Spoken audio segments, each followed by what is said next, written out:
From the conference Desde center el centro de conferencias en la manzana del templo en Salt Lake City, esta es la conferencia general semestral número 184 de la Iglesia de Jesucristo de los Santos de los Últimos Días, con discursantes seleccionados de entre las autoridades y oficiales generales de la Iglesia y música para esta sesión a cargo del Coro del Tabernáculo Mormón.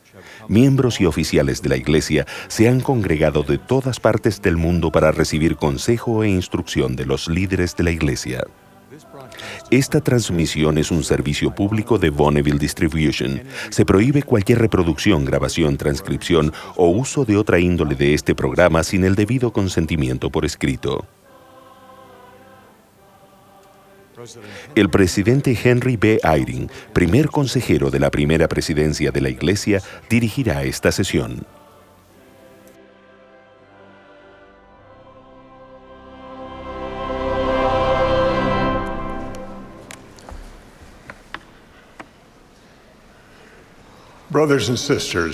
Hermanos y hermanas, les damos la bienvenida a la primera sesión de la Conferencia General Semestral número 184 de la Iglesia de Jesucristo de los Santos de los Últimos Días, y extendemos una calurosa bienvenida a los miembros y amigos que participan en esta conferencia alrededor del mundo, en donde quiera que se encuentren.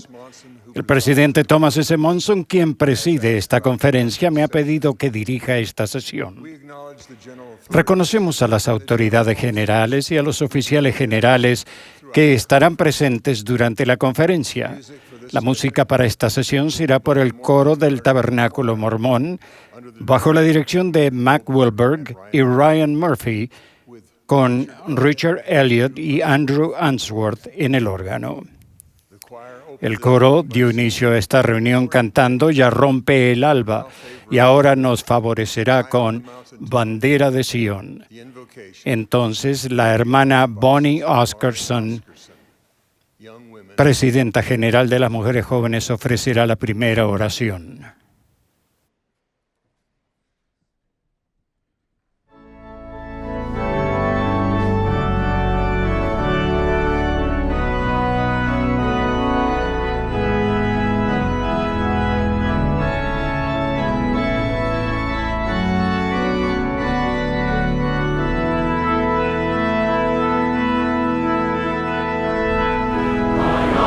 Mountain top, a banner is unfurled.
Our beloved Heavenly Nuestro amado Padre Celestial, nosotros, aquí tus hijos, nos reunimos en esta conferencia con inmensa gratitud por la oportunidad que tenemos de estar aquí para recibir instrucción e inspiración de tus siervos escogidos. Estamos agradecidos por la restauración del Evangelio, por el poder del sacerdocio, que es una bendición tan grande para todos nosotros, por el Evangelio restaurado, por la expiación de tu Hijo Jesucristo y por la gran bendición que esto significa en nuestra vida. Estamos agradecidos por nuestro profeta, el presidente Monson. Te pedimos que lo bendigas. Te rogamos que estés aquí con nosotros y con todos los que van a participar al discursar y cantar. Inspíranos, guíanos, ayúdanos a aquellos que estaremos escuchando para abrir la mente y el corazón para recibir los mensajes que debemos escuchar hoy. Que tengamos la resolución de cumplir los mandamientos y ayudar a los demás. Estamos agradecidos por las bendiciones que el Evangelio restaurado trae a nuestras vidas. En el nombre de tu Hijo, Jesucristo. Amén.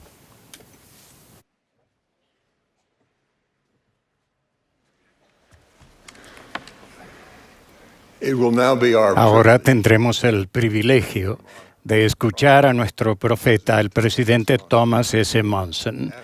A continuación de sus palabras, el coro cantará Bella Sión. Al finalizar el himno, escucharemos al presidente Boyd K. Packer, presidente del Quórum de los 12 Apóstoles. Después de su mensaje, escucharemos al elder Lynn G. Robbins de la presidencia de los 70. Luego, la hermana Cheryl Hesplin, segunda consejera de la Presidencia General de la Primaria, nos dirigirá la palabra. Presidente Monson.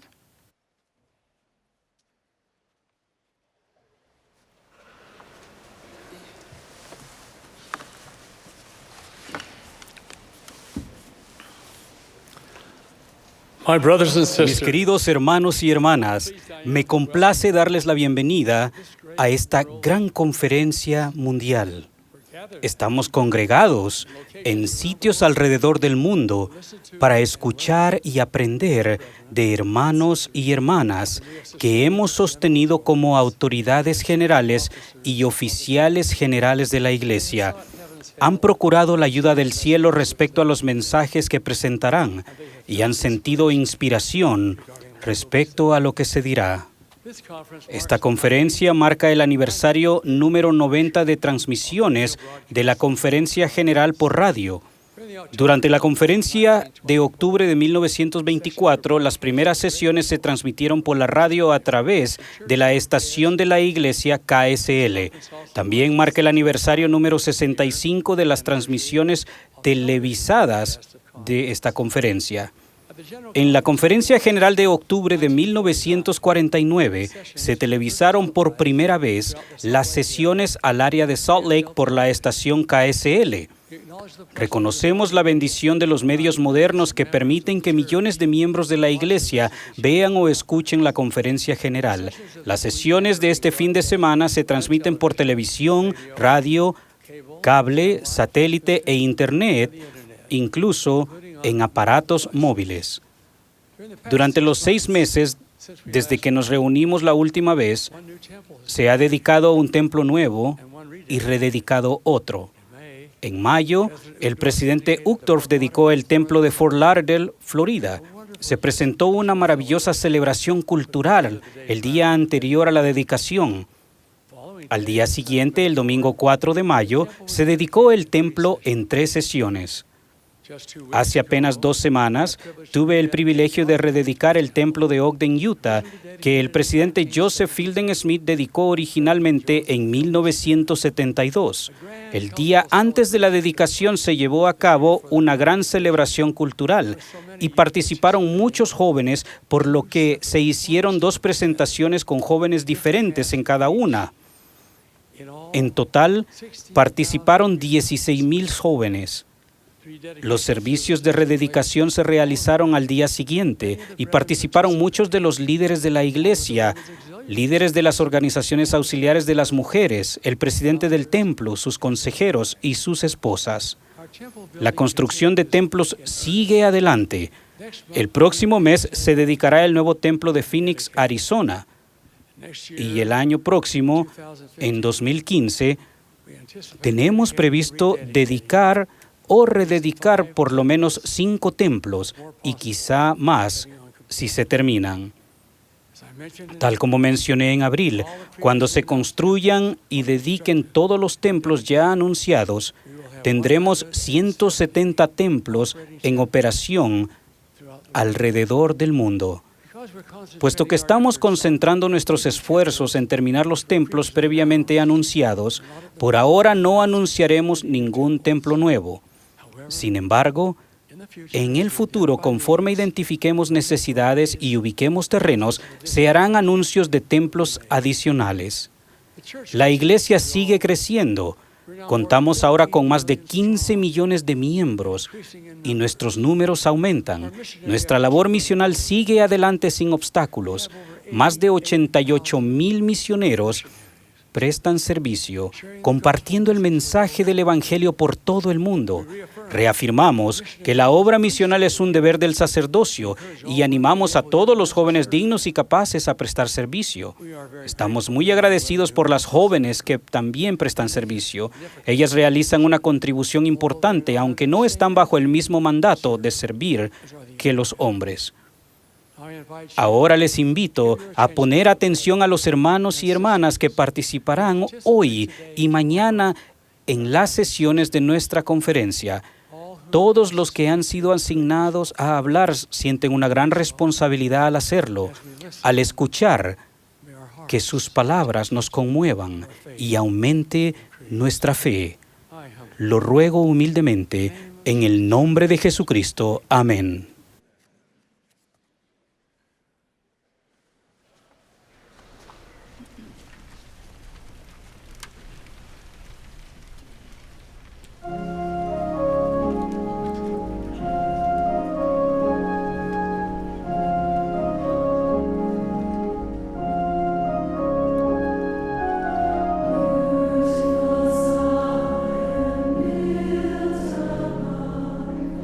Beautiful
Hace varios años, mi esposa y yo fuimos a la Universidad de Oxford para buscar registros de mi 7º tatarabuelo. El Dr. Popplewell, director de Christ College en Oxford, tuvo la bondad de pedirle al archivista de la universidad que trajera los registros. Allí, en el año 1583, encontramos el nombre de mi antepasado, John Packer.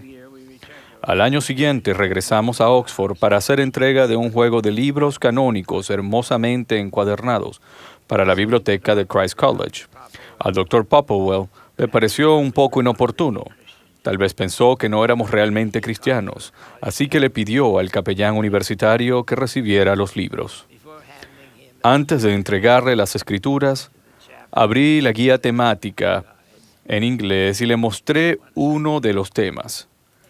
18 páginas en letra pequeña a espacio sencillo con referencia para el tema de Jesucristo.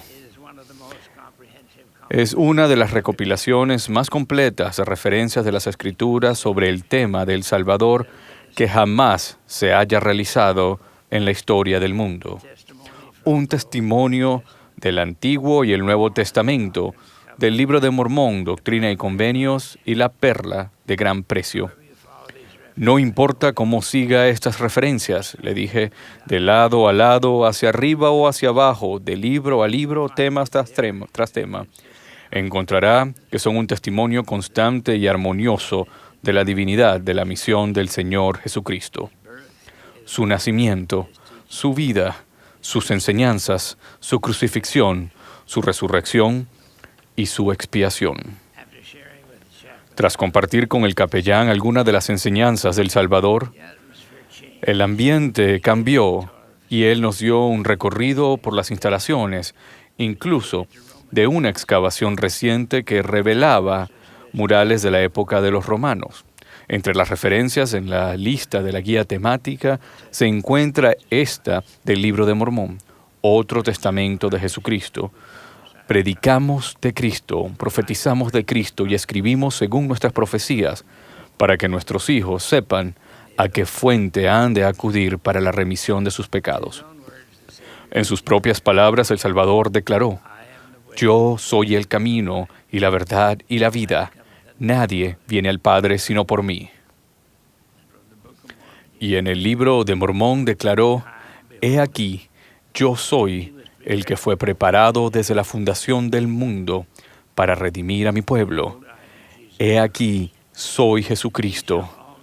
En mí todo el género tendrá vida, y la tendrá eternamente, sí, aun cuantos crean en mi nombre, y llegarán a ser mis hijos y mis hijas. Hay muchísimas referencias a lo largo de los libros canónicos que proclaman la función de Jesucristo como el Redentor de todos los que han nacido o nacerán en la mortalidad. Mediante la expiación de Jesucristo, todos somos redimidos de la caída del hombre que ocurrió cuando Adán y Eva participaron del fruto prohibido en el jardín de Edén, tal como se indica en Corintios, porque así como en Adán todos mueren, así también en Cristo todos serán vivificados. En el Libro de Mormón se enseña porque es necesario que se realice una expiación, o de lo contrario, todo el género humano inevitablemente debe perecer. Sí, todos se han endurecido, si todos han caído y están perdidos, y deben perecer de no ser por la expiación, un gran y postrer sacrificio. Quizá no vivamos vidas perfectas, y por nuestros errores haya castigos, pero antes de venir a la tierra, acordamos estar sujetos a las leyes de Él y aceptar el castigo por violar esas leyes.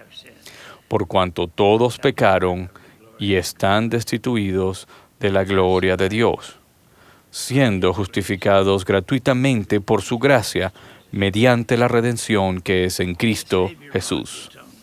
El Salvador efectuó la expiación, la cual proporciona la manera de quedar limpios. Jesucristo es el Cristo resucitado. Lo adoramos y lo reconocemos por el dolor que sufrió por nosotros colectivamente y por el dolor que padeció por cada uno de nosotros individualmente, tanto en el jardín de Getsemaní como en la cruz. Él soportó todo con gran humildad y con una comprensión eterna de su función y propósito divinos. Los que se arrepientan y abandonen el pecado hallarán que su brazo misericordioso está extendido aún. Los que escuchen y presten atención a sus palabras y a las de sus siervos escogidos hallarán paz y comprensión aún en medio de gran sufrimiento y pesar.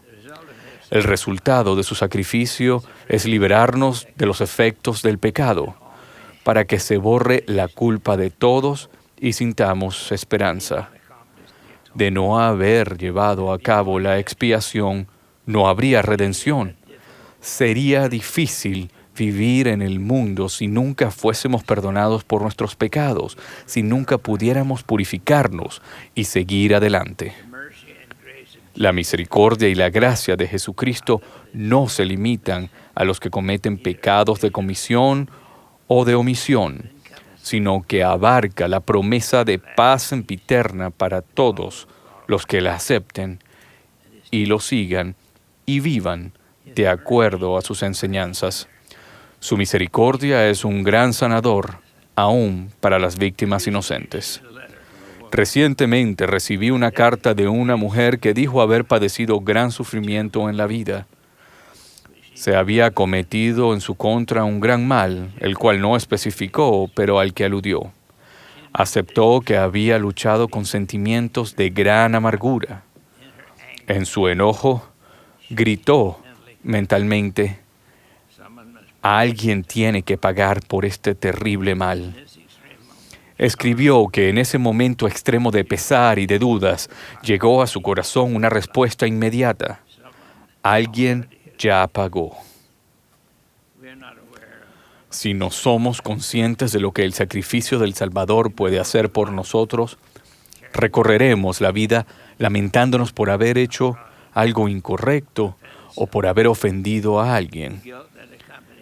Se puede eliminar el sentimiento de culpa que acompaña los errores. Si procuramos comprender su expiación, sentiremos una profunda reverencia por el Señor Jesucristo, por su ministerio terrenal y por su divina misión como nuestro Salvador. La Iglesia de Jesucristo de los Santos de los Últimos Días se restauró para difundir por el mundo el conocimiento de la vida y las enseñanzas del Salvador. Esta gran conferencia se está transmitiendo por satélite en 94 idiomas y a 101 países, pero también está disponible en Internet en toda nación donde esté presente la Iglesia. Tenemos más de 3,000 estacas. La fuerza misional completa excede a los 88,000 misioneros y el número total de miembros de la Iglesia supera los 15 millones. Esos números sirven de evidencia de que la piedra cortada del monte, no con mano, sigue rodando y con el tiempo llenará toda la tierra. Sin embargo, no importa cuán grande llegue a ser la organización de la Iglesia o cuántos millones de miembros se unan a nuestras filas, no importa a cuántos continentes o países entren nuestros misioneros o cuántos idiomas hablemos, el verdadero éxito del Evangelio de Jesucristo se medirá según la fortaleza espiritual de cada uno de sus miembros individualmente. Necesitamos la fortaleza de la convicción que se halla en el corazón de todo discípulo fiel de Cristo. Un testimonio de la esperanza de la redención es algo que no se puede medir ni contar. Jesucristo es la fuente de esa esperanza. Procuramos fortalecer el testimonio de los jóvenes y los ancianos, los casados y los solteros. Debemos enseñar el Evangelio de Jesucristo a hombres, mujeres y niños, a los de toda raza y nacionalidad, a los ricos y a los pobres. Necesitamos a los conversos recientes y a los que han descendido de pioneros. Debemos buscar a los que se han alejado y ayudarles a regresar al redil. Requerimos la sabiduría, la perspectiva y la fortaleza espiritual de todos. Cada miembro de esta iglesia individualmente es un elemento crítico del cuerpo de la iglesia. Porque así como el cuerpo es uno y tiene muchos miembros, pero todos los miembros del cuerpo, siendo muchos, son un solo cuerpo, así también Cristo. Porque por un solo espíritu fuimos todos bautizados en un cuerpo, pues tampoco el cuerpo es un solo miembro, sino muchos. Cada miembro sirve como testimonio de la vida y las enseñanzas de Jesucristo. Estamos en guerra con las fuerzas del adversario y a cada uno de nosotros es necesario si hemos de tener éxito en la obra que el Señor desea que realicemos. Tal vez piensen, ¿qué puedo hacer yo? Solo soy una persona. Sin duda, José Smith se sintió muy solo a veces. Fue elevado a la grandeza, pero comenzó como un joven de 14 años que tenía una pregunta. ¿A qué iglesia debo unirme? La fe de José y su testimonio del Salvador crecieron como debe crecer el nuestro, línea por línea, precepto por precepto, un poco aquí y un poco allí. José se arrodilló para orar, y qué cosas tan maravillosas hemos recibido como resultado de esa oración y de la primera visión. Como uno de los 12 apóstoles, doy testimonio del Señor Jesucristo. Él vive. Él es nuestro Redentor y nuestro Salvador. Por la expiación de Cristo, todo el género humano puede salvarse. Él preside en esta iglesia. No es ningún extraño para sus siervos. Al avanzar hacia el futuro con serena confianza, su espíritu nos acompañará. No tiene fin su poder para bendecir y dirigir la vida de los que busquen la verdad y la rectitud. Doy mi testimonio de Él en el nombre de Jesucristo. Lo hago. Amén.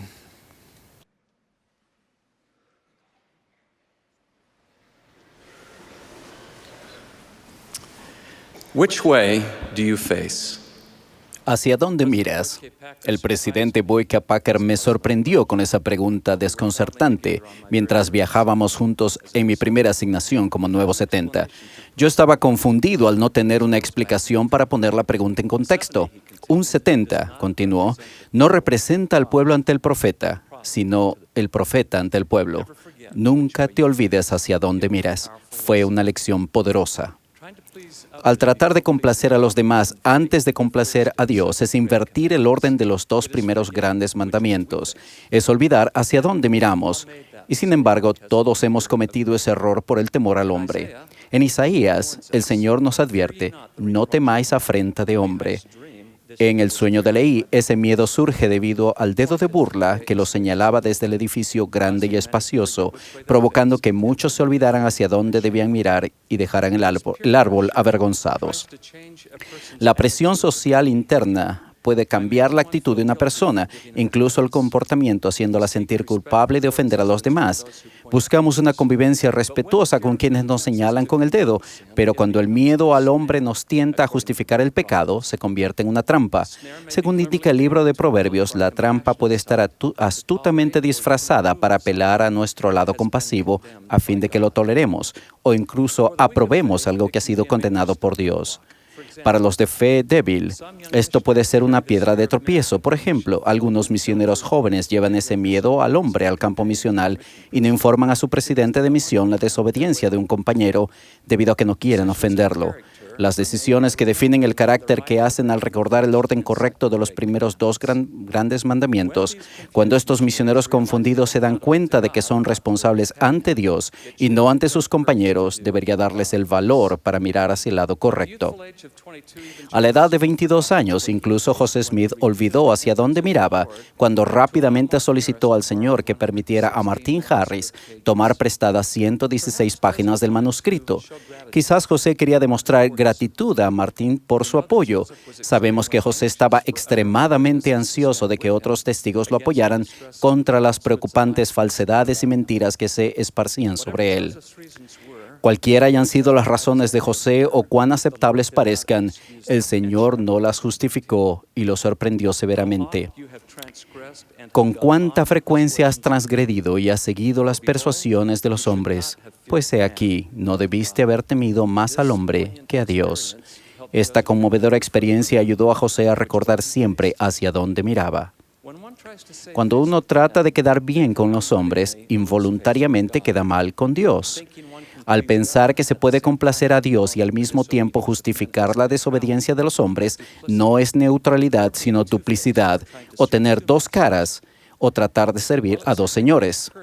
Mientras que ciertamente se necesita valor para enfrentar los peligros, el verdadero signo de valentía es superar el temor a los hombres. Por ejemplo, las oraciones de Daniel lo ayudaron a enfrentar a los leones, pero su verdadera valentía estuvo en desafiar al rey Darío. Esa clase de valentía es un don del Espíritu dado a los temerosos de Dios que han hecho sus oraciones. Las oraciones de la reina Esther también le dieron ese valor para confrontar a su esposo, el rey Asuero, sabiendo que arriesgaba su vida al hacerlo. La valentía no es solo una de las virtudes básicas, sino como lo observó C.S. Lewis, el valor es la forma de todas las virtudes en su punto de prueba. Pilatos fue piadoso hasta que resultó arriesgado. El rey Herodes estaba afligido ante el pedido de decapitar a Juan el Bautista, pero quería complacer a los que estaban juntamente con él a la mesa. El rey no estaba listo para liberar a Abinadí hasta que la presión social de sus sacerdotes malvados lo hizo flaquear. El rey Saúl desobedeció la palabra del Señor al guardar los botines de guerra debido a que temió al pueblo y consintió a la voz de ellos. Para apaciguar al Israel rebelde a los pies del monte Sinaí, Aarón hizo un becerro de oro, olvidándose hacia dónde debía mirar. Muchos de los gobernantes del Nuevo Testamento creyeron que en el Señor, pero a causa de que los fariseos no lo confesaban, para no ser expulsados de la sinagoga, porque amaban más la gloria de los hombres que la gloria de Dios. Las Escrituras están llenas de esos ejemplos. Ahora veamos algunos buenos. Mormón, he aquí hablo con valentía porque tengo autoridad de Dios, y no temo lo que el hombre haga, porque el amor perfecto desecha todo temor. Nefi, de modo que no escribo las cosas que agradan al mundo, sino las que agradan a Dios y a los que no son del mundo. Capitán Moroni, he aquí soy Moroni, vuestro capitán en jefe. No busco poder, sino que trato de abatirlo. No busco los honores del mundo, sino la gloria de mi Dios y la libertad y el bienestar de mi país. Moroni tuvo tal valor al recordar hacia dónde miraba que de él se dijo, si todos los hombres hubieran sido y fueran y pudieran siempre ser como Moroni, he aquí los poderes mismos del infierno se habrían sacudido para siempre. Sí, el diablo jamás tendría poder sobre el corazón de los hijos de los hombres. Los profetas de todas las épocas han estado bajo el ataque del dedo de escarnio. ¿Por qué? Según las Escrituras es porque los culpables hallan la verdad dura, porque los hiere hasta el centro.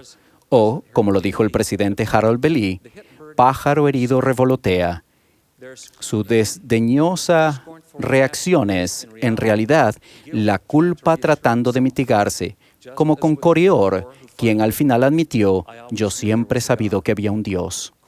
Corior era tan convincente en su engaño que llegó a creer en su propia mentira. Los despectivos siempre acusan a los profetas de no vivir en el siglo XXI o de ser intolerantes. Intentan persuadir e incluso presionar a la Iglesia para que rebaje las normas de Dios al nivel de su propio comportamiento inapropiado, el cual, en las palabras del elder Neal Maxwell, lleva a la autosatisfacción, pero no al mejoramiento ni al arrepentimiento. El rebajar las normas del Señor al nivel de comportamiento social inapropiado es apostasía. Muchas de las iglesias entre los nefitas, 2 siglos después de que El Salvador los visitara, comenzaron a bajar el nivel de la doctrina, como lo dijo el Elder Holland. Mientras escuchan este pasaje de Cuarto Nefi, busquen las similitudes con nuestros días. Y sucedió que cuando hubieron transcurrido 210 años, ya había en la tierra un gran número de iglesias. Sí, había muchas iglesias que profesaban conocer al Cristo y, sin embargo, negaban la mayor parte de su evangelio de tal modo que toleraban toda clase de iniquidades y administraban lo que era sagrado a quienes les estaba prohibido por motivo de no ser dignos. Es muy conocido en estos días. Lo mismo ocurre en los últimos días. Algunos miembros no se dan cuenta de que están cayendo en la misma trampa cuando abogan para que se acepten las tradiciones de sus padres, locales o étnicas, que no están en armonía con la cultura del Evangelio.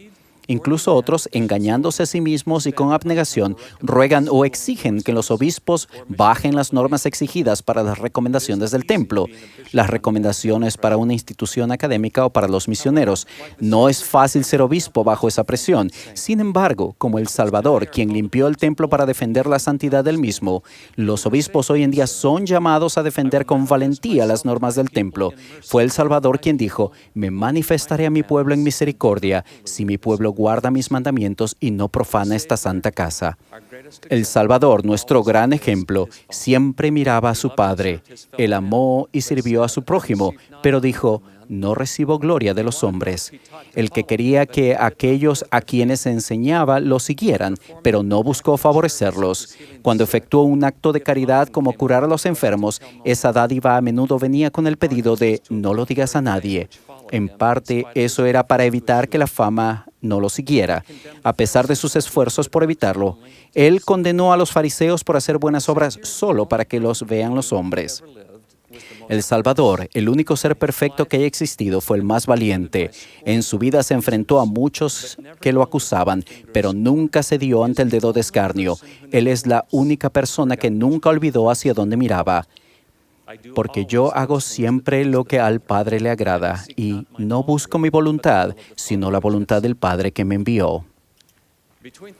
Entre Tercer Nefi capítulo 11 y Tercer Nefi capítulo 28, El Salvador usó el título Padre al menos unas 163 veces, dejando en claro a los nefitas que él estaba allí representando a su Padre. Y desde el capítulo 14 al 17 de Juan, El Salvador se refiere al Padre al menos unas 50 veces. En toda forma posible, él fue el discípulo perfecto de su Padre. Representaba a su Padre de manera tan perfecta que conocer al Salvador era también conocer al Padre. El ver al Hijo era como ver al Padre y escuchar al Hijo como escuchar al Padre. En esencia, no se los podía distinguir a él de su Padre. Su Padre y él eran uno. Él sabía perfectamente hacia dónde miraba. Ruego que su inspirador ejemplo nos fortalezca contra las trampas de los halagos de los demás o de la vanidad personal. Que nos dé el valor de nunca tener miedo ni tratar de complacer a quienes nos intimidan. Que nos inspire a andar haciendo el bien lo más anónimamente posible y a no aspirar tanto a los honores de los hombres. Y que su incomparable ejemplo nos ayude siempre a recordar cuál es el primero y grande mandamiento. Cuando los demás demanden aprobación desafiando los mandamientos de Dios, que siempre recordemos de quién somos discípulos y hacia dónde miramos. Es mi oración en el nombre de Jesucristo. Amén.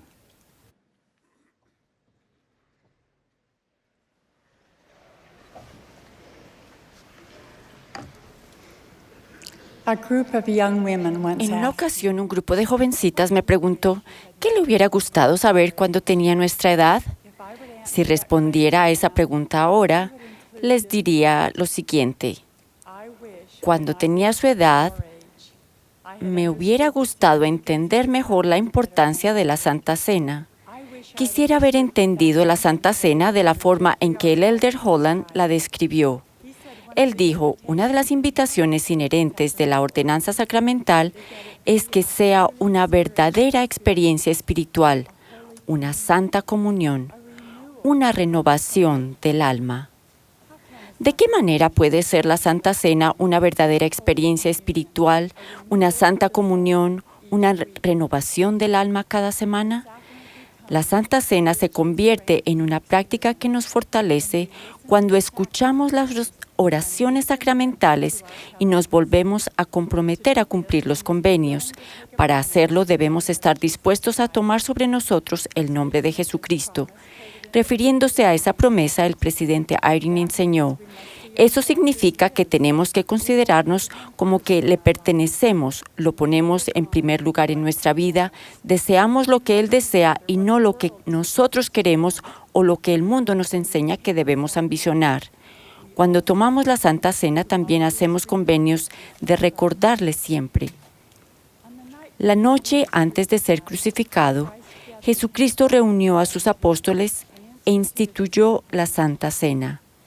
Partió pan, lo bendijo y dijo: tomad, comed, esto es en memoria de mi cuerpo, el cual doy en rescate por vosotros. Luego tomó un vaso de vino, dio gracias, se lo dio a sus apóstoles para tomar y dijo: esto es en memoria de mi sangre, que es derramada por cuantos crean en mi nombre. Entre los nefitas y también al restaurar su iglesia en los últimos días, repitió que debemos tomar la Santa Cena en memoria de Él. Al participar de la Santa Cena, testificamos a Dios que recordaremos a su Hijo siempre y no solo durante la breve ordenanza de la Santa Cena. Esto significa que constantemente acudiremos al ejemplo y las enseñanzas del Salvador para guiar nuestros pensamientos, decisiones y acciones. La oración sacramental también nos recuerda que debemos guardar sus mandamientos. Jesús dijo: si me amáis, guardad mis mandamientos. La Santa Cena nos da una oportunidad para la introspección y para volcar nuestro corazón a la voluntad de Dios. La obediencia a los mandamientos trae el poder del Evangelio a nuestra vida, así como mayor paz y espiritualidad. La Santa Cena puede ser un momento realmente espiritual al reflexionar en el poder redentor y habilitador del Salvador por medio de su expiación. Hace poco, una líder de las mujeres jóvenes supo de la fortaleza que recibimos al esforzarnos por reflexionar al participar de la Santa Cena. A fin de completar un requisito del progreso personal, se puso la meta de concentrarse en las palabras de los himnos y de las oraciones sacramentales. Cada semana llevaba a cabo una autoevaluación durante la Santa Cena, recordaba los errores que había cometido y se comprometía a mejorar la próxima semana. Estaba agradecida de poder corregir las cosas y quedar limpia. Viendo la experiencia en retrospectiva, dijo: estaba poniendo en práctica la parte de la expiación que corresponde al arrepentimiento. Un domingo, después de su autoevaluación, empezó a sentirse triste y pesimista. Podía ver que estaba cometiendo los mismos errores una y otra vez, semana tras semana, pero luego tuvo la clara impresión de que estaba dejando de lado una parte importante de la expiación, el poder habilitador de Cristo.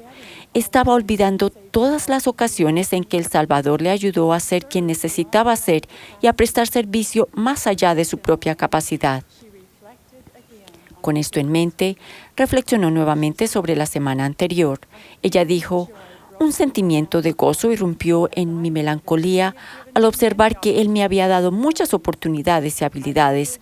Noté con gratitud la habilidad que tuve de reconocer la necesidad de mi hijo, aun cuando no era obvia. Observé que en un día en que sentía que no había tiempo para hacer una cosa más, pude ofrecer palabras de fortaleza a una amiga. También había demostrado paciencia en una situación que normalmente producía en mí el efecto contrario. Finalizó diciendo: al agradecer a Dios el poder habilitador del Salvador en mi vida, me sentí mucho más optimista en cuanto al proceso de arrepentimiento que estaba tratando de aplicar. Contemplé la siguiente semana con renovada esperanza. El elder Melvin J. Ballard enseñó la manera en que la Santa Cena puede ser una experiencia que sana y purifica. Él dijo, ¿quién de nosotros no lesiona en alguna forma su espíritu por medio de las palabras, los pensamientos o las acciones de domingo a domingo? Cierto es que hacemos cosas que lamentamos y por las cuales deseamos ser perdonados. El medio para obtener el perdón es arrepentirnos de nuestros pecados e ir a aquellos a quienes hayamos ofendido y obtener su perdón. Después, debemos acudir a la mesa sacramental donde si hemos seguido con toda sinceridad los pasos del arrepentimiento, seremos perdonados y la cura espiritual se verificará en nuestra alma. Soy testigo, dijo el elder Ballard, de que en la administración de la Santa Cena hay presente un espíritu que llena el alma de pies a cabeza. Se siente que las heridas del espíritu se cicatrizan y la carga se levanta. Todo aquel que es digno y tiene un verdadero deseo de participar de este alimento espiritual recibe consuelo y felicidad.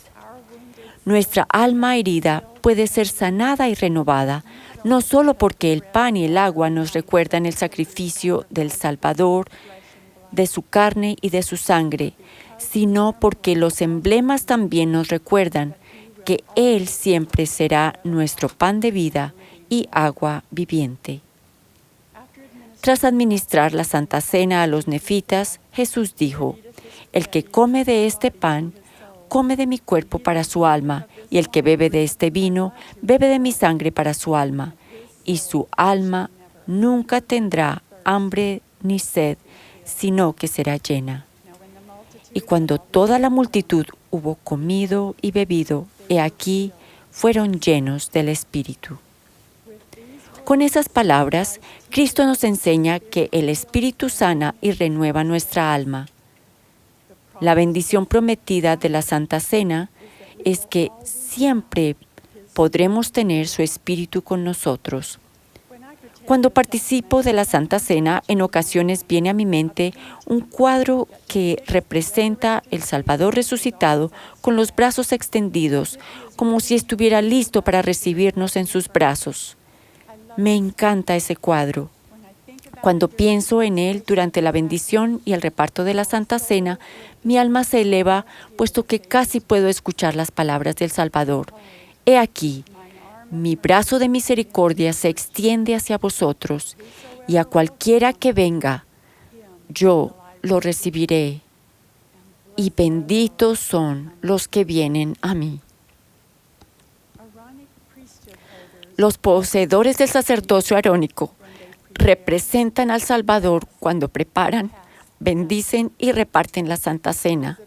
Cuando un poseedor del sacerdocio extiende el brazo para ofrecernos los emblemas sagrados, es como si el Salvador mismo estuviera extendiendo su brazo de misericordia, invitando a cada uno de nosotros a participar de los preciosos dones de amor que se ponen a nuestra disposición mediante su sacrificio expiatorio, los dones del arrepentimiento, el perdón, el consuelo y la esperanza. Cuanto más meditemos sobre el significado de la Santa Cena, más sagrada y significativa será para nosotros. Fue eso lo que un padre de 96 años expresó a su hijo cuando éste le preguntó: «Papá, ¿por qué vas a la iglesia? No puedes ver ni escuchar y te es difícil trasladarte de un lugar a otro. ¿Por qué vas a la iglesia?». El padre contestó: «Por la Santa Cena. Voy a participar de la Santa Cena». Ruego que cada uno de nosotros vaya a la reunión sacramental preparado para tener una verdadera experiencia espiritual, una santa comunión, una renovación del alma. Sé que nuestro Padre Celestial y nuestro Salvador viven. Agradezco la oportunidad que la Santa Cena nos brinda de sentir su amor y participar del Espíritu. En el nombre de Jesucristo. Amén.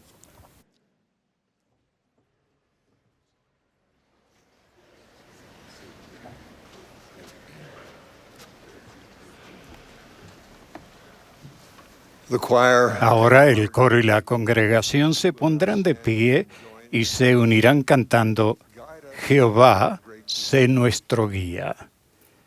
Después del himno, escucharemos al elder Chi Hong Samwon de los 70, quien dará su mensaje en cantonés, su idioma natal.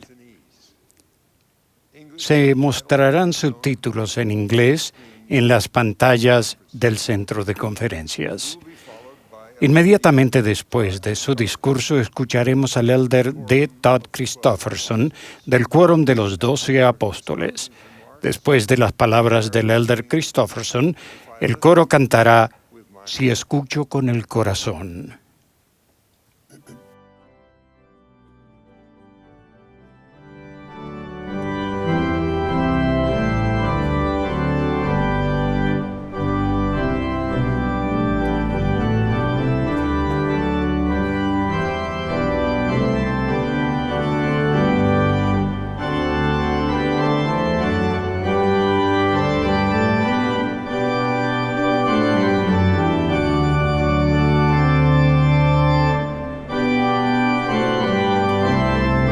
Esta es la Conferencia General Semestral número 184 de la Iglesia de Jesucristo de los Santos de los Últimos Días.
Para poder ayudar al Salvador, hemos escuchado al presidente Monson que nos dice que debemos de ayudar a los demás. Entonces, podemos nosotros saber cómo los miembros y los misioneros pueden trabajar juntos en los diferentes consejos de barrio para buscar y rescatar. En Marcos 2, versículos del 1 al 5, leemos que hay una experiencia que Jesucristo tiene o tuvo para enseñarnos ciertas doctrinas o principios que son siempre muy instructivos. Uno de los personajes en este relato es un hombre paralítico, alguien que no podía moverse sin ayuda de los demás. Este hombre tenía que esperar a que lo ayudaran. En nuestros días podría suceder así. 4 personas tenían que visitar a un hombre que sufría de parálisis por asignación del obispo. Casi lo puedo ver. Una de ellas es la Sociedad de Socorro, otra del Quórum de Élderes, otra del sacerdocio arónico y por último, pero no menos importante, un misionero de tiempo completo. En el consejo de barrio más reciente, después de comentar acerca de las necesidades de algunas personas, el obispo asignó tareas de rescate. Esas 4 personas fueron asignadas para ayudar al hombre con parálisis. No podían esperar que viniera por sí mismo a la iglesia. Tenían que visitarlo. Tenían que contactarlo yendo a su encuentro, y así lo hicieron. El hombre fue llevado ante Jesús. Entonces, vinieron a él unos trayendo un paralítico que era cargado entre 4. Sin embargo, el cuarto estaba muy lleno. No podían pasarlo por la puerta. Estoy seguro de que lo intentaron bastante, pero simplemente no pudieron. Las cosas no sucedieron tan fácilmente como pensaban. Había algunos obstáculos en su camino de rescate, pero no se dieron por vencidos. No dejaron al paralítico junto a la puerta. Analizaron juntos lo que deberían de hacer. ¿Cómo podían llevar al hombre hasta Cristo para que Él lo sanara? El trabajo para ayudar a Jesucristo a salvar almas, al menos para ellos, nunca era demasiado difícil. Idearon un plan. No era fácil, pero lo llevaron a cabo.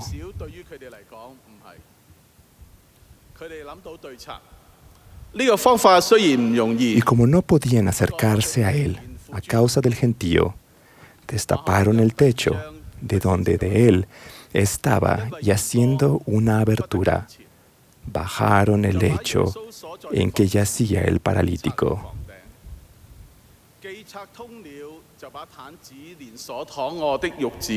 Lo subieron al techo, suponiendo que no había una escalera externa para trepar. Les debe haber tomado un buen rato para que todos subieran. Pienso que debe haber sucedido así. El jovencito del barrio subió al techo primero, pero como él era joven y lleno de energía, no creo que le haya sido muy difícil. El maestro orientador, su compañero del quórum de élderes y el misionero de tiempo completo lo empujaron desde abajo. La hermana de la Sociedad de Socorro les decía que tuvieran cuidado y ella los animaba.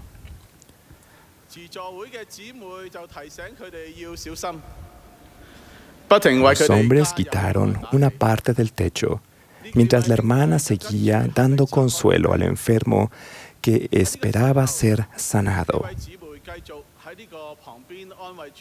Poder moverse por sí solo y también quedar libre.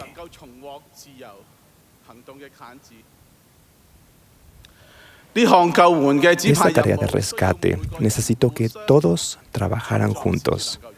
En el momento crucial, necesitarían una buena coordinación para poder bajar al enfermo desde el techo. Los 4 tendrían que trabajar unidos y también en armonía. No podía haber discordia entre ellos. Debían bajar al paralítico al mismo tiempo. Si uno soltaba la cuerda antes que los otros 3, el hombre caería de su techo, de su lecho y del techo también. No se podía sostener por sí solo debido a su condición debilitada. Para poder ayudar al Salvador, igualmente debemos trabajar juntos, en unidad y armonía. Todos, en cualquier llamamiento y en cualquier posición, son importantes. Debemos estar unidos en nuestro Señor Jesucristo. Finalmente, el enfermo fue colocado ante Jesús. Y al ver Jesús la fe de ellos, dijo al paralítico: Hijo, tus pecados te son perdonados. Jesucristo mostró misericordia y lo curó, no solo físicamente, sino también espiritualmente. Hijo, tus pecados te son perdonados. ¿No es maravilloso? ¿No nos gustaría que eso nos sucediera a todos nosotros también? Ciertamente, a mí sí. ¿Conocemos a alguien en nuestra vida que esté afligido con parálisis espiritual? ¿Alguien que no puede regresar a la iglesia por sí mismo? Él o ella puede ser uno de nuestros hijos, alguno de nuestros padres, un cónyuge o un amigo. Con tantos misioneros de tiempo completo ahora disponible en cada unidad de la iglesia, sería sabio que los obispos y presidentes de rama usaran mejor a sus consejos de barrio y de rama. El obispo puede invitar a cada miembro del consejo de barrio a traer una lista con los nombres de aquellos que puedan necesitar ayuda. Los miembros del consejo de barrio analizarán juntos y con cuidado la mejor forma de ayudar. Los obispos escucharán atentamente todas las ideas y darán asignaciones. Los misioneros de tiempo completo son un gran recurso para los barrios en estos esfuerzos de rescate. Son jóvenes y están llenos de energía. Les encanta tener una lista con los nombres de personas con las cuales trabajar. Gozan el trabajo con los miembros del barrio. Ellos saben que esas son grandes oportunidades para encontrar personas. Están dedicados a establecer el reino del Señor. Tienen un fuerte testimonio de que llegarán a ser más semejantes a Jesucristo cuando participen en estos esfuerzos de rescate. En conclusión, permítanme compartir con ustedes un tesoro más oculto en este relato de las Escrituras. Se encuentra en el versículo 5. Y al ver Jesús, la fe de ellos. Yo no lo había notado antes. La fe de ellos. Nuestra fe unida también afectará el bienestar de los demás. ¿A qué personas se refería Jesús? ¿Podrían ser los 4 que cargaron la camilla del paralítico?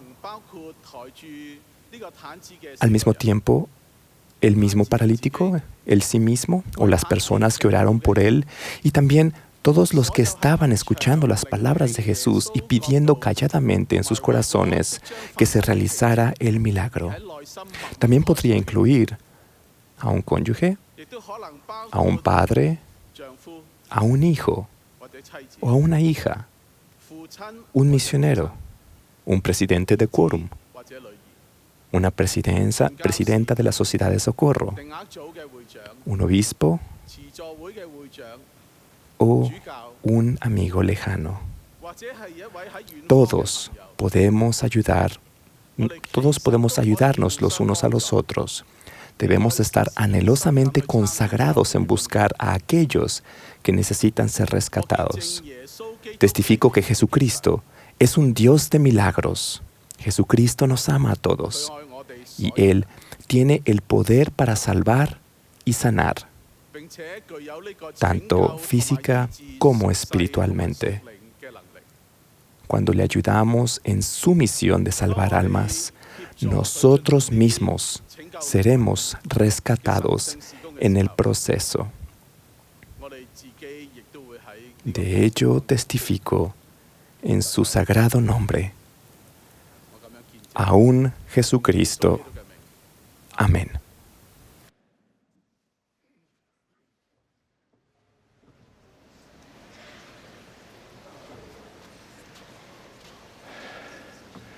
Muy buenos días.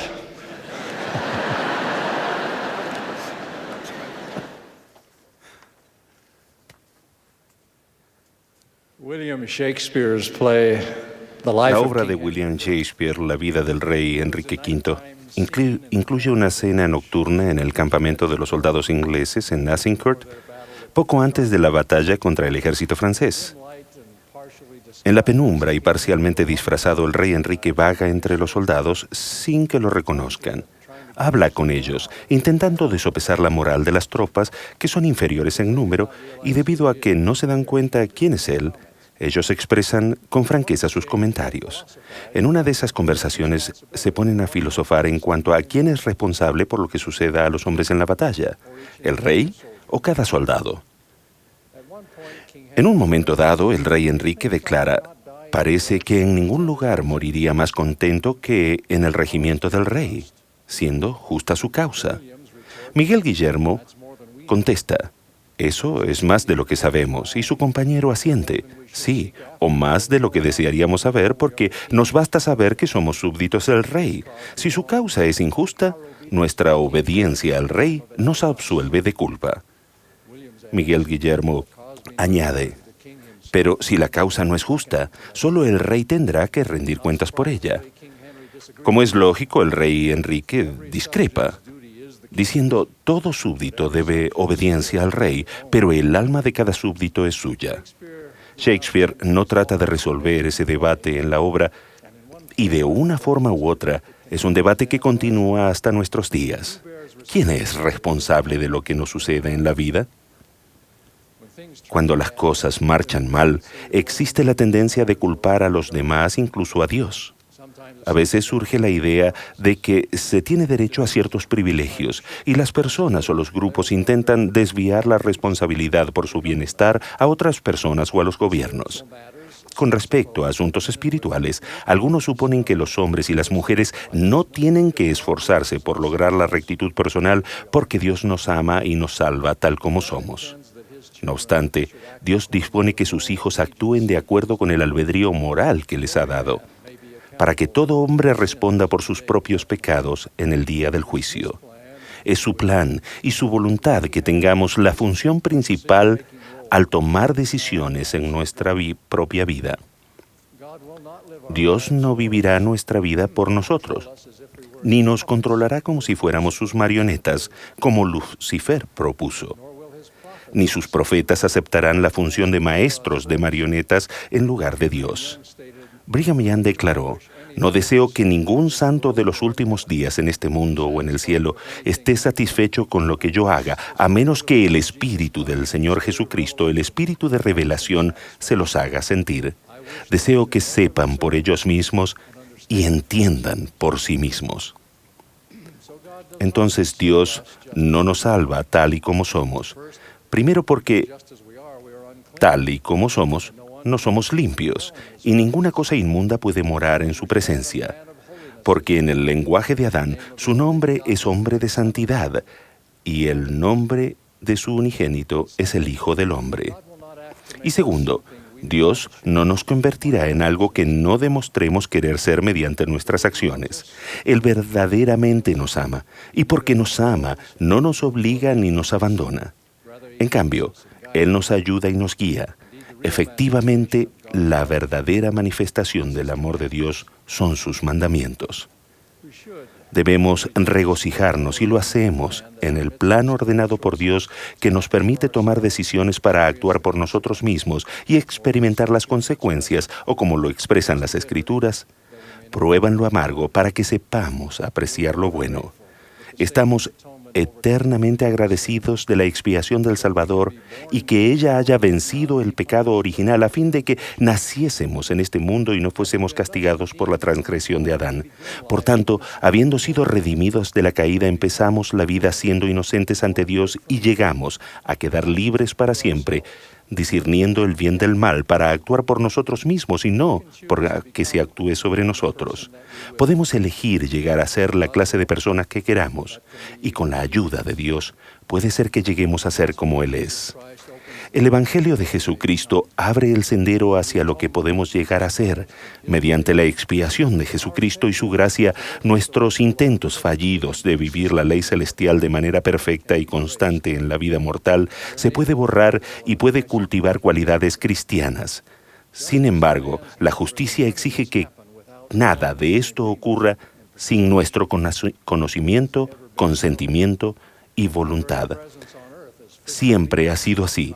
Nuestra presencia misma en la tierra como seres físicos es el resultado de una decisión que cada uno de nosotros tomó, de participar en el plan del Padre. Por lo tanto, la salvación no es solamente el resultado de un capricho divino, pero tampoco ocurre por voluntad divina únicamente. La justicia es un atributo esencial de Dios. Podemos tener fe en Dios porque Él es perfectamente digno de confianza.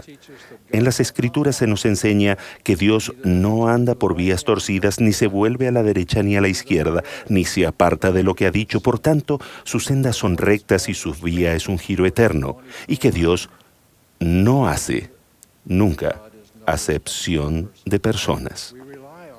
Confiamos en la divina cualidad de la justicia y así desarrollamos fe, confianza y esperanza. Pero por el hecho de que Dios es perfectamente justo, hay algunas cosas que no puede hacer. No puede ser arbitrario en salvar a algunos y expulsar a otros. Él no puede considerar el pecado con el más mínimo grado de tolerancia. No puede permitir que la misericordia robe a la justicia. Una evidencia contundente de la justicia de Dios es que Él ha establecido el principio de la misericordia para acompañarla. Debido a que Él es justo, ha concebido los medios para que la misericordia desempeñe su papel indispensable en nuestro destino eterno, de modo que la justicia ejerce todos sus derechos y también la misericordia reclama cuanto le pertenece. Sabemos que son los padecimientos y la muerte de aquel que no pecó, en quien el Padre se complajo, la sangre de su Hijo que fue derramada, lo que satisface los derechos de la justicia, extiende la misericordia y nos redime. Aún así, según la justicia, el plan de redención no podía realizarse sino de acuerdo con las condiciones del arrepentimiento. El requisito del arrepentimiento y la oportunidad de arrepentirse es lo que permite que la misericordia lleve a cabo su labor sin destruir la justicia. Cristo no murió para salvar sin distinción, sino para brindar el arrepentimiento. Dependemos en confiar íntegramente en los méritos de aquel que es poderoso para salvar, en el proceso del arrepentimiento, pero el actuar para arrepentirse es un cambio que requiere que ejercitemos nuestra propia voluntad, de modo que al hacer del arrepentimiento una condición para recibir gracia, Dios nos permite retener la responsabilidad en nosotros mismos. El arrepentimiento respeta y apoya a nuestro albedrío moral, y así la misericordia satisface las exigencias de la justicia y ciñe a los hombres con brazos de seguridad, mientras que aquel que no ejerce la fe para arrepentimiento queda expuesto a las exigencias de toda la ley y de la justicia. Por lo tanto, únicamente para aquel que tiene fe para arrepentimiento se realiza el gran y eterno plan de la redención. Una cosa es el no comprender la justicia y la misericordia de Dios, y otra es negar la existencia o la supremacía de Dios. Pero ambas resultarán en que logremos menos, algunas veces mucho menos de nuestro potencial completo y divino. Un Dios que no exige nada tiene la misma función que la de un Dios que no existe. Un mundo sin Dios, el Dios viviente que establece las leyes morales para gobernar y perfeccionar a sus hijos, es también un mundo sin absoluta verdad ni justicia. Es un mundo donde reina el relativismo moral. El relativismo significa que cada persona es su propia autoridad suprema. Naturalmente, no es que todos los que niegan a Dios acepten esta filosofía. Algunos que creen en Dios aún piensan que ellos mismos deciden individualmente lo que es correcto o incorrecto. Cierto joven lo expresó de esta manera: no creo que pueda decir que el hinduismo, el catolicismo o el ser episcopal sea un error. Creo que solo depende de lo que uno crea. No creo que exista lo correcto ni lo incorrecto. Otro joven, cuando se le preguntó en cuanto a la base de sus creencias religiosas, contestó: soy yo mismo. En realidad se reduce a eso porque ¿cómo se podría ejercer la autoridad sobre lo que uno cree? A aquellos que creen que cualquier cosa o todas las cosas podrían ser ciertas, la declaración de la verdad objetiva, estable y universal les parece coerción. No se me debe obligar a creer en algo que no sea de mi agrado o que, por más que sea verdadero, dicen. Pero eso no cambia la realidad. Rechazar la ley de gravedad no evitará que una persona caiga si se tira de un precipicio. Sucede lo mismo con la ley eterna y la justicia. La libertad no se obtiene al oponernos a ellas, sino a llevarla a la práctica.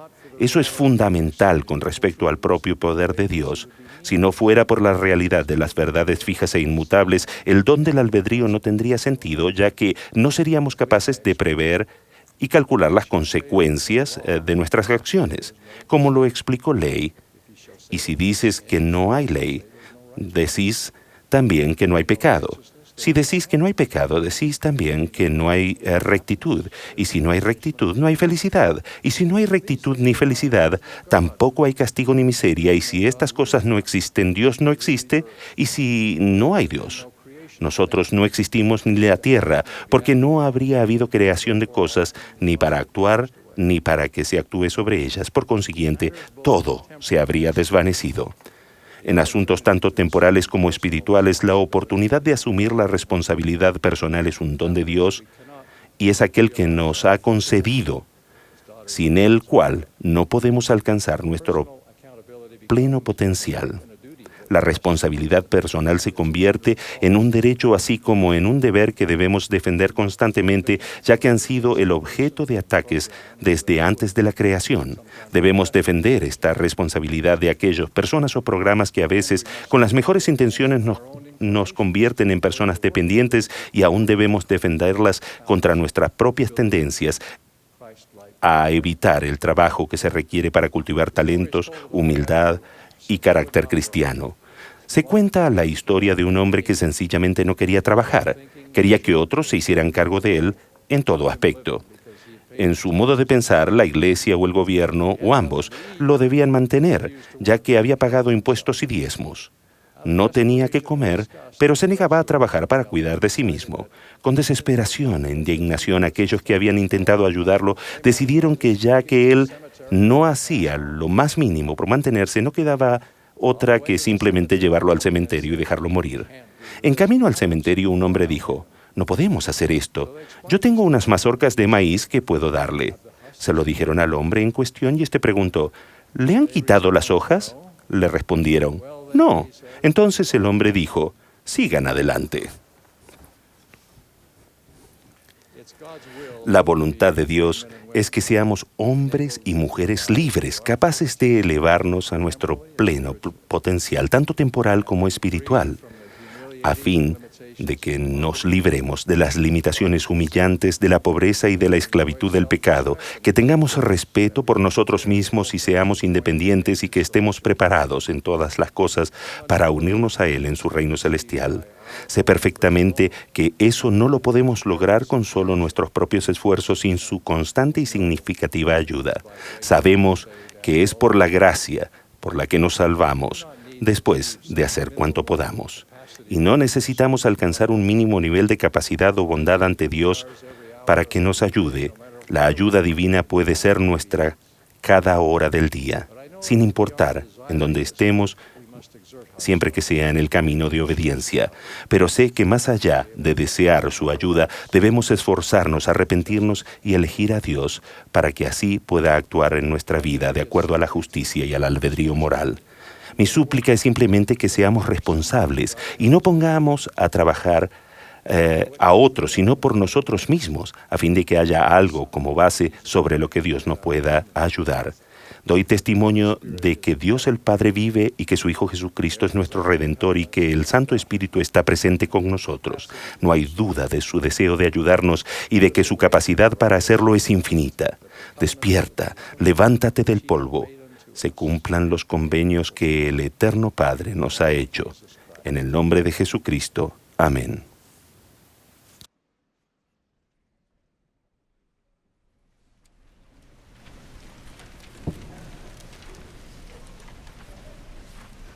We express gratitude to the Mormon Tabernacle Choir for the beautiful music they Le have provided. agradecemos al coro del Tabernáculo Mormón por la hermosa música que nos ha brindado. Nuestro último orador para esta sesión será el presidente Dieter F. Uchtdorf, segundo consejero en la primera presidencia. Después de sus palabras, el coro cerrará esta sesión cantando Todo cuanto habita bajo los cielos. Y la última oración será ofrecida por el Elder Bradley D. Foster de los 70. Presidente Uchtdorf.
Antes de esta conferencia, algunos me preguntaron si hablaría en alemán.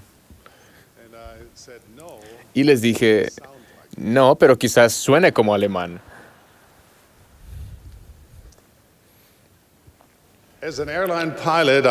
Como piloto de aerolíneas, volé muchas horas a través de continentes y océanos durante la oscuridad de la noche. Al mirar el cielo nocturno desde la ventana de mi cabina, en especial la Vía Láctea, a menudo me maravillaba de la inmensidad y la profundidad de las creaciones de Dios, lo que en las Escrituras se describe como incontables mundos. Hace menos de un siglo, la mayoría de los astrónomos suponían que nuestra galaxia, la Vía Láctea, era la única galaxia en el universo. Ellos suponían que todo lo que había detrás de nuestra galaxia era un inmenso vacío, un hueco infinito, vacío, frío y falto de estrellas, de luz y de vida. Cuando los telescopios se volvieron más sofisticados, incluso los telescopios que se lanzan al espacio, astrónomos empezaron a entender una verdad espectacular, casi incomprensible. El universo es mucho más grande de lo que cualquiera podía llegar a comprender, que los cielos están llenos de innumerables galaxias, increíblemente lejos de nosotros, y que cada una de ellas contiene cientos de billones de estrellas. En un corto periodo de tiempo, nuestro entendimiento del universo cambió para siempre. Hoy en día podemos ver algunas de estas galaxias lejanas. Sabemos que están ahí. Han estado allí por mucho tiempo. Pero antes de que la humanidad tuviera instrumentos lo suficientemente poderosos para reunir luz celestial y hacer posible que se vieran estas galaxias, no creíamos que tal cosa era posible. La inmensidad del universo no cambió de repente, sino nuestra habilidad para ver y entender esa verdad cambió. Y con esa luz mayor, se introdujo a la humanidad a panoramas gloriosos, panoramas que nunca antes habíamos imaginado. Supongamos que pudiesen viajar en el tiempo y mantener una conversación con personas que vivieron hace miles de cientos de años. Imagínense tratar de describirles algunas de las tecnologías modernas de las que ustedes y yo disfrutamos. Por ejemplo, ¿qué pensarían esas personas de nosotros si les contáramos historias de aviones jumbo, hornos microondas, dispositivos manuales que contienen vastas bibliotecas digitales y videos de nuestros nietos, que tomamos muchos, que se pueden compartir instantáneamente con millones de personas en todo el mundo? Algunas personas quizás nos creerían. La mayoría nos ridiculizarían, se opondrían o incluso tal vez tratarían de hacernos callar. Algunas podrían intentar aplicar la lógica, el razonamiento y los hechos, como los conocen, para demostrar que estamos equivocados, que somos insensatos o incluso peligrosos. Podrían condenarnos por intentar confundir a los demás. Pero por supuesto, estas personas estarían equivocadas. Podrían tener buenas intenciones y ser sinceras. Podrían sentir una gran certeza de que su opinión es correcta, pero simplemente no podrían ver con claridad porque no han recibido todavía la luz de la verdad más completa. Parece ser un rasgo humano el suponer que estamos en lo correcto, aun cuando estamos equivocados. Y si ese es el caso, ¿qué esperanza hay para nosotros? ¿Estamos destinados a naufragar sin rumbo en un océano de información contradictoria, varados en una balsa que tan débilmente hemos construido con nuestras propias ideas parciales? ¿Es posible encontrar la verdad? El propósito de mis palabras es proclamar el mensaje de gozo que Dios mismo, Jehová de los ejércitos, quien conoce toda la verdad, ha dado a sus hijos la promesa de que pueden conocer la verdad por sí mismos. Por favor, consideren la importancia de esta promesa. El Dios sempiterno y omnipotente, el creador de este vasto universo, hablará a quienes se acerquen a Él con un corazón sincero y verdadera intención. Les hablará en sueños, visiones, pensamientos y sentimientos. Él hablará de una manera que es inconfundible y que trasciende la experiencia humana. Les dará guía divina y respuestas para su vida personal. Por supuesto, habrá quienes se burlen y quienes digan que tal cosa es imposible, que si hubiera un Dios, Él tendría mejores cosas que hacer que escuchar y dar respuesta a oraciones de una persona. Pero les digo lo siguiente: Dios se preocupa por ustedes. Él escuchará y responderá a sus preguntas personales. Las respuestas a sus oraciones vendrán a su manera y en su tiempo. Y por lo tanto, necesitan aprender a escuchar su voz. Dios desea que encuentren el camino de regreso a Él, y el Salvador es el camino. Dios quiere que ustedes aprendan de su Hijo Jesucristo y experimenten la paz y gozo que vienen de seguir el camino del discipulado divino. Queridos amigos, hay un experimento bastante sencillo, con una garantía de Dios. Se encuentra en un antiguo pasaje de Escrituras disponible a todo hombre, mujer y niño, quienes deseen poner la prueba. Primero, deben buscar la palabra de Dios. Significa leer las Escrituras y estudiar las palabras de los profetas antiguos, así como la de los modernos, con respecto al Evangelio restaurado de Jesucristo. No con la intención de dudar o criticar, sino con un deseo sincero de descubrir la verdad. Mediten las cosas que sienten y preparen su mente para recibir la verdad, aunque no sea más que un deseo de creer. Dejad que este deseo obre en vosotros hasta que deis cabida a una porción de las palabras de Dios. Segundo, deben considerar, reflexionar, meditar y esforzarse sin temor para creer y agradecer lo misericordioso que ha sido el Señor con sus hijos desde los tiempos de Adán hasta nuestros días, al proporcionarnos profetas, videntes y reveladores que dirigen su iglesia y nos ayudan a encontrar el camino a Él. Tercero, deben pedir al Padre Celestial, en el nombre de su Hijo Jesucristo, que manifieste la verdad de la Iglesia de Jesucristo de los santos de los últimos días. Pidan con un corazón sincero y con verdadera intención, teniendo fe en Cristo.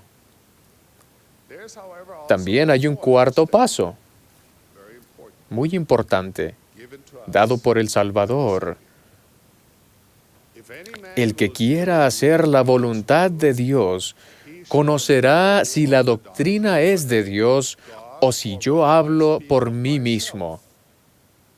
En otras palabras, cuando tratan de verificar la verdad de los principios del Evangelio, primero deben vivirlos. Pongan a prueba en su vida la doctrina del Evangelio y las enseñanzas de la Iglesia. Háganlo con verdadera intención y fe perdurable en Dios. Si hacen estas cosas, tienen la promesa de Dios, quien está obligado por su palabra, de que Él les manifestará la verdad por el poder del Espíritu Santo. Les otorgará mayor luz que les permitirá ver a través de la oscuridad y ser testigos de panoramas inimaginablemente gloriosos e incomprensibles a la vista humana. Algunos pueden decir que los pasos son muy difíciles o que no valen la pena el esfuerzo. Pero yo diría que este testimonio personal del Evangelio y de la Iglesia es más importante que cualquier cosa que puedan obtener en esta vida.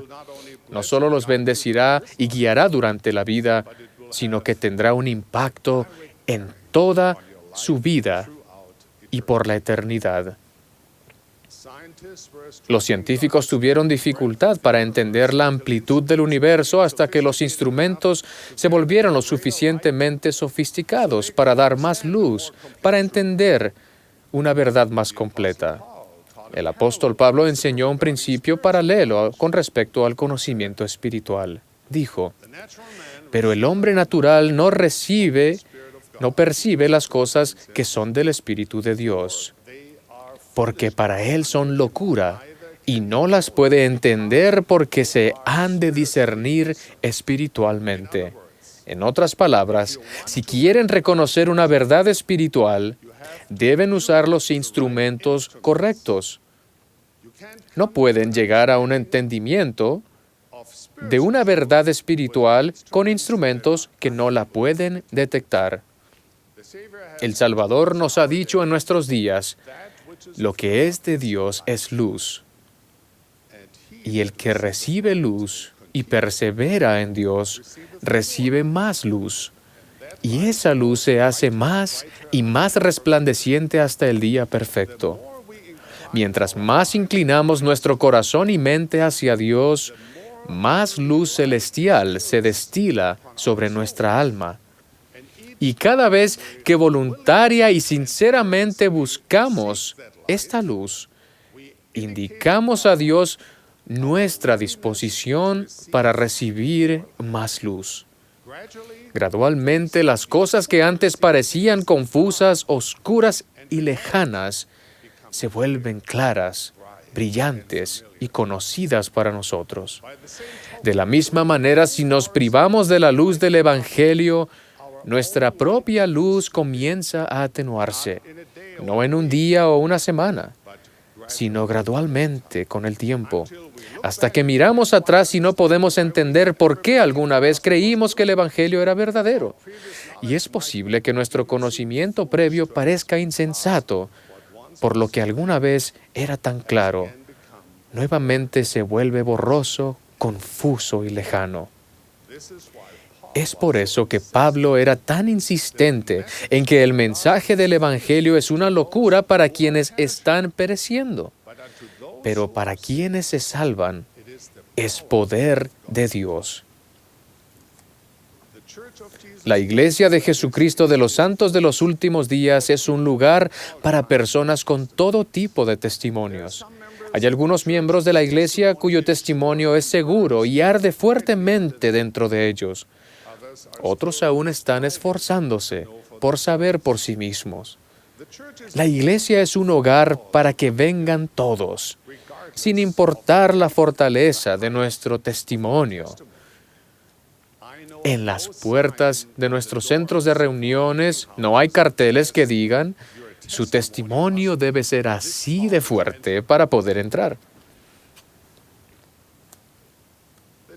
La Iglesia no es solo para personas perfectas, sino para que todos vengan a Cristo y sean perfectos en Él.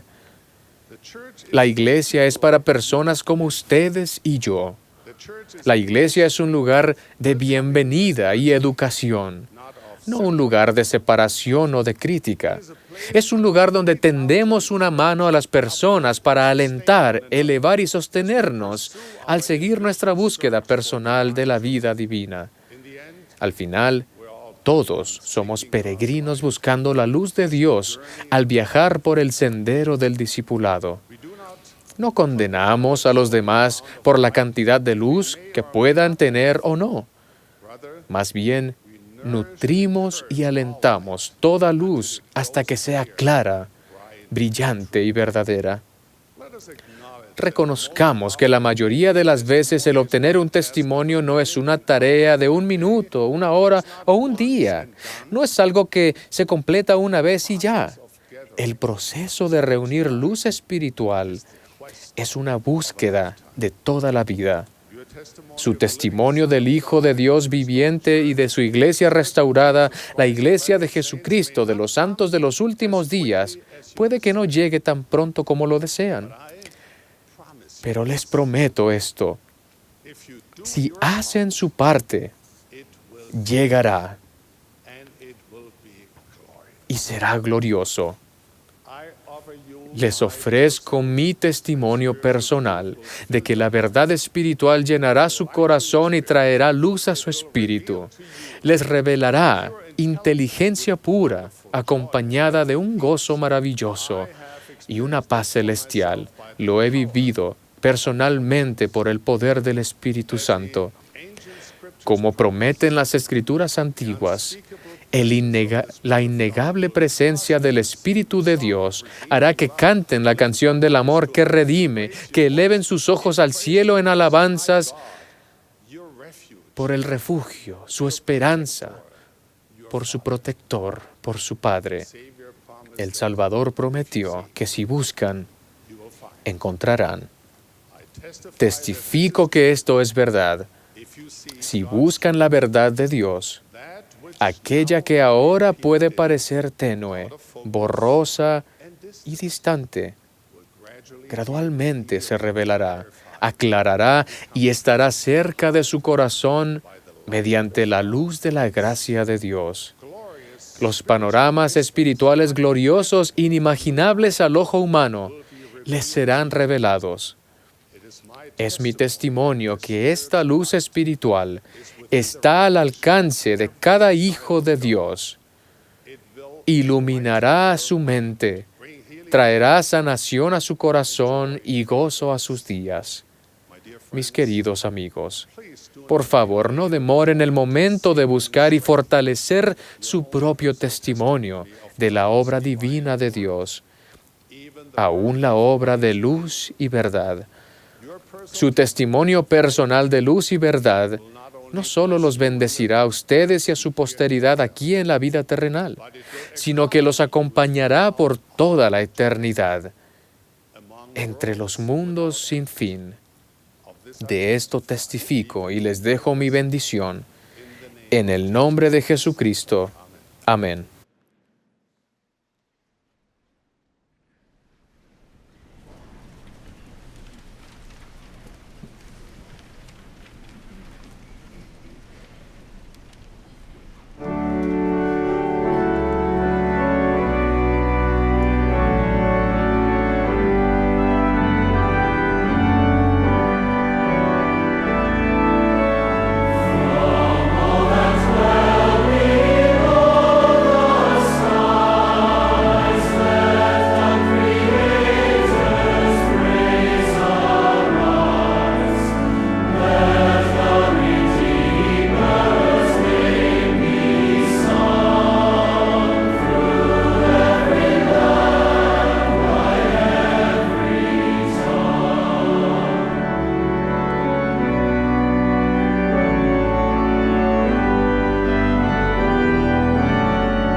Nuestro Padre Celestial,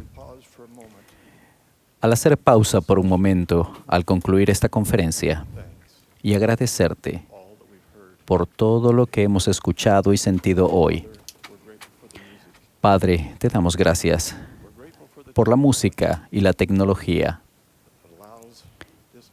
que permite que estos mensajes lleguen a todo el mundo y en muchos idiomas. Te damos gracias por nuestro profeta que nos guía y dirige, por todos los misioneros, y te suplicamos que los bendigas en este día y también a sus padres y a sus abuelos y sobre sus familias, con el espíritu de paz. Padre, danos el coraje de continuar. Bendícenos para apreciar la Santa Cena más y entender el uso de nuestro propio albedrío cuando busquemos la verdad y la luz. Danos el Espíritu Santo para que los mensajes que recibamos de manera individual lleguen a nuestro corazón y que tu voluntad y tu propósito se cumplan en nosotros y a través de nosotros. Al ser discípulos tuyos, y oramos en el nombre de Jesucristo. Amén.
Esta ha sido la primera sesión de la Conferencia General Semestral número 184 de la Iglesia de Jesucristo de los Santos de los Últimos Días. Los discursantes fueron seleccionados de entre las autoridades y oficiales generales de la Iglesia. La música estuvo a cargo del coro del Tabernáculo Mormón. Esta transmisión fue un servicio público de Bonneville Distribution. Se prohíbe cualquier reproducción, grabación, transcripción o uso de otra índole de este programa sin el debido consentimiento por escrito.